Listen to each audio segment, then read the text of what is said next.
Piala AFF Wanita 2025 menjadi ajang ujian berat bagi Garuda Pertiwi. Setelah menelan kekalahan di laga pembuka melawan Thailand, kini Indonesia kembali harus merasakan pahitnya kekalahan telak. Bermain di Lachtrae Stadium, Sabtu malam 9/8, skuad asuhan pelatih interim Joko Susilo takluk 0-7 dari Vietnam. Bukan hanya soal skor besar, tapi juga tentang kondisi tim yang jauh dari ideal, absennya pemain kunci, dan tantangan adaptasi pemain naturalisasi yang datang mepet turnamen. Inilah kisah lengkap di balik kekalahan terbesar Indonesia di fase grup Piala AFF Wanita 2025.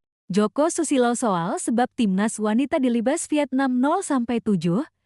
Kondisi kurang bagus timnas wanita Indonesia kembali menelan kekalahan di match kedua grup A Piala AFF Wanita. Melawan Vietnam di Lachtrae Stadium, Sabtu 9/8 malam WIB, Indonesia kalah dengan skor 0-7. Hasil ini tentunya jadi pukulan telak bagi Garuda Pertiwi. Sebab, Indonesia dipastikan gagal lolos dari fase grup ke semifinal Piala AFF Wanita ke-2025. Pelatih interim Garuda Pertiwi, Joko Susilo, mengaku kecewa dengan kekalahan tersebut. Menurutnya, hasil tersebut tak lepas dari kondisi tim yang sedang kurang baik. Secara hasil tentu kami kecewa, tapi sebetulnya pemain sudah menjalankan instruksi dengan baik di 20 menit awal, ujar Joko dalam sesi konferensi pers pasca pertandingan. Tapi memang kondisi tim kami sedikit kurang bagus, saya pikir begitu. Sehingga tadi kita banyak kebobolan, sambungnya. Joko Susilo tak menjelaskan secara gamblang kondisi apa yang dimaksudnya. Apakah kebugaran pemain atau minimnya pilihan pemain yang berkali-kali ia utarakan sejak sebelum turnamen. Namun, di pertandingan semalam, Garuda Pertiwi memang tak lengkap. Dua pemain yang starter di laga vs Thailand, yakni Shalika Aurelia dan Vini Silvianus, harus absen lantaran mesti kembali ke klub mereka di Malaysia. Di sisi lain, Joko juga kembali menyebut bahwa pemain naturalisasi yang hadir tidak dalam kondisi terbaiknya. Menurutnya, beberapa pemain seperti Isa Worps datang mepet dengan turnamen sehingga kekurangan waktu adaptasi dengan tim.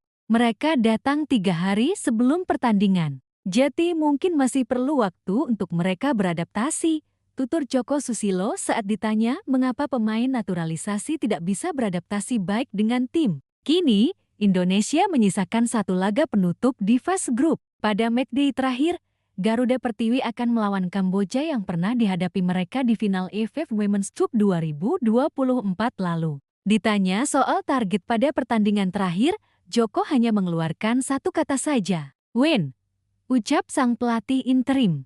Duel kontra Kamboja akan digelar pada Selasa 12/8 di Fuso Stadium. Laga dimulai pada jam 19:30 WIB. Latar pertandingan tekanan berat di matchday kedua pertandingan melawan Vietnam di matchday kedua grup A sejatinya menjadi laga krusial. Indonesia datang dengan misi bangkit setelah kekalahan di laga pertama melawan Thailand. Namun, di hadapan pendukung tuan rumah di Lachtrae Stadium, situasi menjadi semakin sulit. Vietnam, yang merupakan tim unggulan, datang dengan motivasi tinggi usai kemenangan besar di laga pembuka. Sementara itu, Garuda Pertiwi menghadapi badai masalah. Absennya pemain pilar, kondisi fisik yang tak optimal, dan minimnya waktu adaptasi bagi beberapa pemain baru. Babak pertama bertahan 20 menit, kemudian runtuh. Joko Susilo menyebut bahwa anak asuhnya sempat menjalankan instruksi dengan baik selama 20 menit awal. Mereka mencoba menjaga kedisiplinan di lini belakang, menutup ruang tembak, dan melakukan pressing ringan untuk mengganggu tempo lawan. Namun, tekanan Vietnam begitu intens. Lini tengah mereka menguasai bola dengan cepat, memaksa Indonesia mundur semakin dalam. Gol pertama Vietnam lahir dari umpan silang terukur yang gagal diantisipasi barisan pertahanan. Setelah itu, gelombang serangan tak terbendung. Vietnam menutup babak pertama dengan keunggulan 4-0. Garuda Pertiwi tampak kesulitan keluar dari tekanan dan kehilangan ritme permainan. Babak kedua kondisi fisik menurun, skor membengkak. Memasuki babak kedua, situasi menjadi lebih sulit. Stamina para pemain mulai menurun, koordinasi pertahanan melemah, dan kesalahan-kesalahan kecil dimanfaatkan dengan baik oleh Vietnam. 3 gol tambahan tercipta di paruh kedua, menutup laga dengan skor 0-7. Bagi Vietnam, ini adalah kemenangan yang memperkokoh posisi mereka di puncak klasemen Grup A. Bagi Indonesia, hasil ini memastikan mereka tersingkir lebih awal dari turnamen. Absennya pemain kunci. Dua nama yang menjadi starter saat melawan Thailand, Shalika Aurelia dan Vini Silvianus, harus absen. Keduanya kembali ke klub masing-masing di Malaysia sesuai kontrak. Kehilangan ini sangat berpengaruh pada stabilitas lini belakang dan distribusi bola dari tengah. Tanpa Shalika, koordinasi pertahanan terlihat rapuh. Sementara absennya Vini membuat aliran bola ke lini depan terputus. Masalah adaptasi pemain naturalisasi. Joko Susilo kembali menyinggung kondisi pemain naturalisasi seperti Isa Worps yang datang hanya 3 hari sebelum pertandingan pertama. Minimnya waktu adaptasi membuat mereka belum sepenuhnya menyatu dengan gaya bermain tim. Faktor ini menjadi salah satu penyebab lemahnya transisi permainan, baik saat menyerang maupun bertahan. Kondisi fisik dan kebugaran tim meski Joko Susilo tidak menjelaskan secara gamblang, indikasi bahwa kondisi fisik menjadi masalah cukup terlihat. Performa menurun drastis di babak kedua, jarak antar lini melebar, dan kesalahan individu mulai sering terjadi.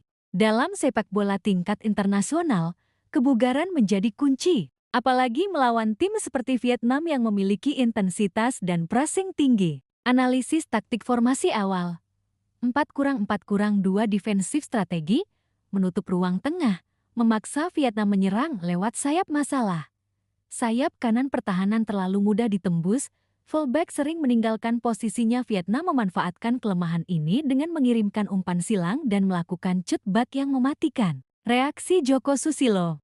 Secara hasil tentu kami kecewa, tapi pemain sudah menjalankan instruksi dengan baik di 20 menit awal, ujar Joko. Ia mengakui kondisi tim yang kurang baik sebagai faktor utama kebobolan banyak. Ketika ditanya target melawan Kamboja di laga terakhir, jawabannya singkat, win. Sebuah kata yang menunjukkan tekad untuk menutup turnamen dengan kemenangan. Target laga penutup Vits Kamboja. Laga melawan Kamboja akan digelar di Fuso Stadium, Selasa 12/8. Pertemuan ini mengingatkan publik pada final AFF Women's Cup 2024, di mana Indonesia berhasil menang tipis.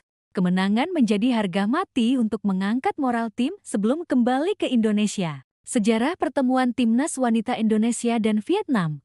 Rivalitas yang berat Vietnam selama ini dikenal sebagai salah satu kekuatan sepak bola wanita di Asia Tenggara, bahkan Asia secara keseluruhan. Mereka sudah bertahun-tahun konsisten menguasai turnamen AFF Women's Championship, termasuk kemenangan di beberapa edisi terakhir. Sementara Indonesia, meskipun memiliki potensi besar, masih dalam proses pembangunan dan pembinaan yang belum solid seperti Vietnam. Sejak pertemuan pertama di kompetisi regional, Vietnam kerap menjadi batu sandungan berat bagi Garuda Pertiwi. Statistik menunjukkan bahwa dari 10 pertemuan resmi terakhir, Indonesia hanya berhasil mencuri 1 kemenangan. Sisanya dominasi penuh Vietnam dengan skor yang cukup meyakinkan. Pada Piala AFF Wanita 2024, Vietnam juga mengalahkan Indonesia dengan skor 5-0 di fase grup.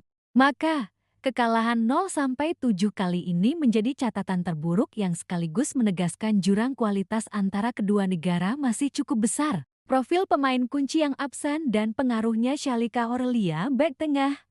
Pemain bertinggi badan ideal dengan pengalaman internasional yang memadai. Shalika dikenal sebagai tulang punggung lini belakang yang mampu mengorganisasi pertahanan dan mematahkan serangan lawan. Tanpa kehadirannya, posisi bek tengah menjadi rentan dan komunikasi antar pemain belakang menurun. Vini Silvianus gelandang tengah.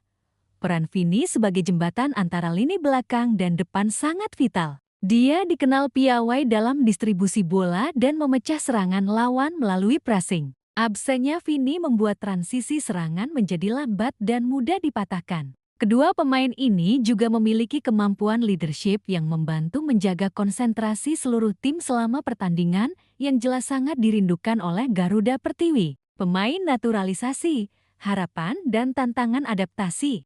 Pemain naturalisasi seperti Isa Worps yang baru datang hanya 3 hari sebelum turnamen menjadi gambaran tantangan pembinaan jangka pendek. Adaptasi dalam sepak bola bukan hanya soal kemampuan individu, tapi juga chemistry dengan tim, pemahaman taktik, bahasa, dan budaya kerja. Waktu yang sangat singkat membuat mereka belum bisa berintegrasi secara optimal, dan ini berdampak pada permainan kolektif tim yang kehilangan koordinasi terutama dalam fase transisi. Ini menjadi catatan penting bagi PSSI dan pelatih dalam merancang strategi naturalisasi pemain ke depan. Integrasi harus lebih dini dan terencana. Evaluasi kondisi fisik timnas wanita Indonesia dari sisi fisik, terlihat jelas ketertinggalan stamina pemain Indonesia dibandingkan Vietnam. Vietnam memiliki program latihan intensif dan kebugaran yang sudah terstandarisasi tinggi sejak lama. Mereka mampu menjaga tekanan konstan selama 90 menit dengan intensitas tinggi. Sementara Garuda Pertiwi cenderung mengalami penurunan performa signifikan di babak kedua yang menandakan persiapan fisik belum optimal. Hal ini sangat mungkin disebabkan oleh faktor jadwal latihan yang belum maksimal, kurangnya fasilitas pendukung, terbatasnya persiapan pemusatan latihan sebelum turnamen, cedera, dan absennya pemain kunci. Masalah fisik ini harus menjadi perhatian utama manajemen dan pelatih dalam persiapan tim ke depan. Analisis taktik dan permainan di laga melawan Vietnam. Formasi dan strategi yang diterapkan Joko Susilo awalnya cukup efektif untuk menahan serangan Vietnam selama 20 menit. Namun, kelemahan di sisi sayap dan kurangnya mobilitas pemain sayap kanan membuat pertahanan mudah ditembus. Vietnam dengan cepat menyesuaikan permainan dan mengeksploitasi ruang kosong yang ditinggalkan fullback Garuda Pertiwi. Umpan silang dan kombinasi 1-2 di area kotak penalti menjadi senjata utama mereka. Selain itu, Indonesia kesulitan membangun serangan balik yang efektif karena minimnya penguasaan bola dan tekanan tinggi lawan. Joko Susilo kemungkinan akan mengevaluasi pola ini untuk menghadapi Kamboja dengan fokus memperkuat sisi sayap dan memperbaiki transisi cepat antara bertahan dan menyerang. Respon publik dan media terhadap kekalahan telak ini, kekalahan 0-7, tentu menimbulkan reaksi keras dari berbagai kalangan. Media nasional dan fans sepak bola wanita Indonesia menyampaikan rasa kecewa sekaligus dukungan agar tim segera melakukan perbaikan. Beberapa pengamat mengkritik persiapan yang kurang matang dan manajemen yang belum serius membangun tim wanita. Namun ada juga yang memahami situasi sulit seperti absennya pemain dan keterbatasan adaptasi naturalisasi. Penting bagi semua pihak untuk tetap memberikan dukungan agar semangat Garuda Pertiwi tidak pudar. Persiapan dan target ke depan. Belajar dari kekalahan meski hasil mengecewakan, turnamen ini menjadi pembelajaran berharga. PSSI dan pelatih harus melakukan evaluasi menyeluruh terkait program pembinaan pemain muda putri, durasi pemusatan latihan dan persiapan fisik, strategi pemilihan dan integrasi pemain, naturalisasi, penguatan mental dan taktik menghadapi tim-tim kuat. Target jangka panjang tentu meningkatkan daya saing timnas wanita Indonesia agar bisa bersaing di level ASEAN dan Asia. Menyambut laga penutup Indonesia vs Kamboja, pertandingan melawan Kamboja menjadi kesempatan terakhir untuk menunjukkan kebangkitan. Mengingat sejarah pertemuan dan kemenangan Indonesia di final AFF Women's Cup 2024, laga ini bisa menjadi momentum membangun kepercayaan diri. Pelatih Joko Susilo menegaskan satu kata untuk targetnya, win. Sebuah harapan bahwa Garuda Pertiwi dapat menutup perjalanan mereka dengan hasil positif dan membawa bekal berharga untuk pengembangan ke depan. Menatap masa depan sepak bola wanita Indonesia, kekalahan 0-7 dari Vietnam memang menjadi pukulan telak, tetapi juga refleksi penting. Sepak bola wanita Indonesia masih dalam proses bangkit dan membutuhkan perhatian lebih dari berbagai pihak, mulai dari manajemen PSSI, latih, pemain, hingga supporter. Dengan perbaikan sistem pembinaan, manajemen pemain, dan persiapan fisik serta mental yang matang, Garuda Pertiwi berpeluang besar untuk menjadi kekuatan yang diperhitungkan di regional. Turnamen Piala AFF Wanita 2025 menjadi titik awal evaluasi dan motivasi untuk terus berjuang demi masa depan yang lebih cerah.